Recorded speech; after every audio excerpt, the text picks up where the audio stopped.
Bu günləri biz Azərbaycanımızın, qədim Qarabağımızın, qədim bir Narıslar kəndindəyik. Bu kənd bütün Azərbaycandan məşhur olan bir kənddir. Kəndimiz hələ 1992-ci ilə qədər axar-baxarı ilə yaşayırdı. Şənfiravan yaşayış vardı kəndimizdə. Amma ondan əvvəlki erməni-müsəlman müharibələrində bizim kənd təslim olunmuyubdu. Əfsuslar olsun ki, 92-ci ildə kəndimizi ermənilər və ruslar tərəfindən işğal olundu. Mən indi bu günləri gəlmişəm kəndimizə, öz məhəlləmizə. Gəlmişəm mən Kərim müəllimin obasına, atamgilin və bizim məhəlləmizin girişindəyəm mən. Bu bizim məhəlləmizin girişidir. Bura kənd arasında yuxarıki oba deyərdilər. Yuxarıki obadan yol məşhur Aydoğan yaylağına və Pirin dağına gedirdi həmişə. Bura mənim anamın təndirinin yeridir. Burada böyük bir təndir vardı, üstü dəmirli, yaxşı çörəklər pişirərdi anam burada. O vaxtı pişən çörəklərin iyi kəndin hər tərəfinə yayılırdı. Yadımdadır, həmişə axşam üstünə salırdılar. Anam kitabxanaçı olaraq işdən çıxdığı üçün axşam üstünə salırdılar və o vaxtı həm radio olurdu təndirimizdə, bulaq verilişi olurdu. Həmən bulaq verilişinin gedə-gedə burada çörək pişirdi. Biz çörəyin ətri ilə, musiqinin sintezi ilə bir yerdə anamızın yanında olurduq. Və elə olurdu, yağış yağan günlər olurdu, dolu yağan günlər olurdu, və günlər olurdu və buradan yol girirdi bizim məhəlləmizə. Yol buradan bizim məhəlləmizə girirdi. Bu bizim evin qabağıdır. Çox adamın gözünün qabağında olan Şüşəbəndir. Şüşəbənin qabağında. Bax bu qoşan armudu mənim atam Kərim müəllim öz maması oğlu Fərzəliyev Telman müəllimdən o meşədən gətirib burada əkibdi. İkisi deyir barmaq nazikliyində bir dənə armud ağacı idi. İndi görün o ağaçlar bir-birinə necə sarmaşıb burada, necə mehribanlaşıb və ağaçlar da demək olar ki burada sanki qocalıqdır. Məhəlləmizi tamamilə hər tərəfdən meşə sıxıbdı. Bütün bağımız hamısı birləşibdi. Heç də burada görmək mümkün deyildi. Və bu günləri burada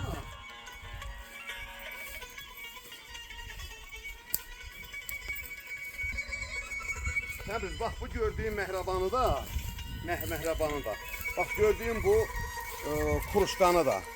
Bunlar o vaxtı narışlarda anamın alıb gətirib işlətdiyi kuruşkalardı. Yadigar olaraq qalmışdı. Bu günləri bunu biz qaytardıq, gətirdik yenə öz ocağımıza qoyuruq bura. Kuruşkanı da, məhrabanı da. Çünki bu obadan gedib, bu evdən gedib, bu evdə də bunu saxlamaq istəyirik.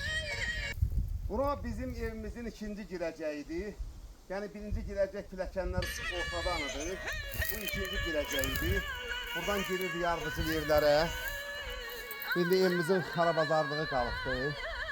Və bax bu yuxarı tərəf gördüyünüz bura biz yuxarıki həyət deyirdik. Bura arı yığırdıq.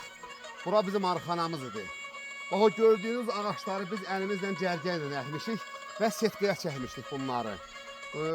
Onun üstündə yol gedirdi. El yoluydu, yol gedirdi. Sonra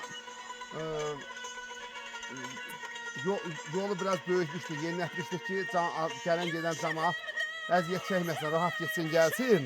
Amma ona baxmayaraq elə bizim qapıdan biz cəmaata yol verirdik, cəmaat yolları gedirdi. Bu armud ağacının altında çox insanlar, çox adamlar gəlib burada dincəlibdi, oturubdu. Çox qonaqlar burada çay içibdi.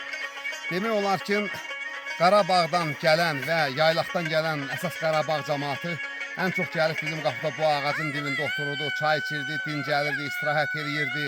Atları bağlayırdıq bura. Bax bu qarmaqları o vaxtı atam bağlamışdı bura. Buradan heyvan kəsəndə heyvan asırdıq buradan. Əsas qoyun heyvanlarını buradan asırdıq. Və hal-hazırda bunun bir tərəfi də var. Qarmağın bir tərəfi də var. Bu armudlardan çox adamlar istifadə edirdi. Yaxşı dadlı meyvəsi olurdu armudun. Və bu armud ağacına çox köhlənlər bağlanıbdı. Çox köhlənlər burada nallanıbdı. Çox köhlənlər buradan yola salınıbdır. Və bununla üzbəyiz bizim mal pəyəsi vardı ki, bizim mal pəyəsinə çox adam 2 mərtəbə pəyə deyirdilər. Və buradan gələn əsas elat, əsas Qarabağ cəmaəti, bax, bu yol vasitəsilə, görünün atlılar, atlı karvanları, atlı dəstələri, bax,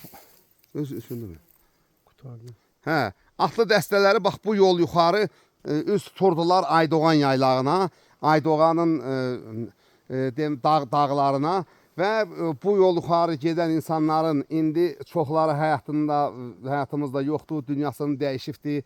Allah bütün ölənlərimizə rəhmət eləsin, qalanlara can sağlığı versin. Və bu günləri biz xarabalıq olsa da gəlib bu evimizin xarabalığına çatmamızın əsas səbəbi bizim şəhidlərimiz və hökumətimizdir.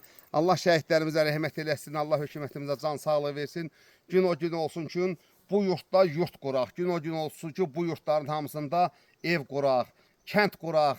Cəmaatımız yenidən kəndimizə yığışsın, azad firavan yaşasın. Allah özü bizə yar olsun.